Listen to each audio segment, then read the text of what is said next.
Hi friends, அனைவருக்குமே வணக்கம். நம்ம பாஜகவுடைய தமிழக பாஜகவுடைய ஒரு முக்கிய பொறுப்பு நம்ம ஹச்ராஜா அவர்களுக்கு வழங்கியிருக்காங்க. 6 பேர் கொண்ட குழு தான் நம்ம பாஜகவை வழிநடத்த போது. அந்த 6 பேர் கொண்ட குழுவில் ஒரு தலைவராக நம்ம ஹச்ராஜா அவர்களை நியமிச்சிருக்காங்க. அதற்கு ஹச்ராஜா அவர்கள் ட்விட்டர் மூலியமாக நம்ம பாரத பிரதமர் மோடி அவர்களுக்கும் மற்றும் அமித்ஷா அவர்களுக்கும் நன்றி செலுத்தும் விதமாக நம்ம ஹச்ராஜா அவர்கள் ஒரு சில வார்த்தைகள் பேசியிருக்காரு. என்ன பேசியிருக்காரு அப்படிங்கிறத இப்போ பார்ப்போம். என்னை தமிழக பாஜகவின் ஒருங்கிணைப்பாளராக நியமனம் செய்த பாரத பிரதமர் வளர்ச்சி நாயகன் மதிப்பிற்குரிய நரேந்திர மோடி அவர்களுக்கும் உள்துறை அமைச்சர் நவீன சாணக்கியர் மரியாதைக்குரிய திரு அமித்ஷா அவர்களுக்கும் சுகாதாரத்துறை அமைச்சர் தேசிய தலைவருமான மரியாதைக்குரிய ஜே.பி.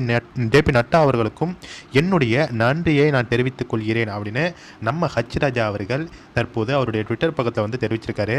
முக்கியமாக தமிழக பாஜகவில் தற்போது ஒரு சில குழப்பங்கள் சென்று கொண்டிருக்கு. அதாவது பாஜக தலைவர் அண்ணாமலை அவர்கள் சொல்லும்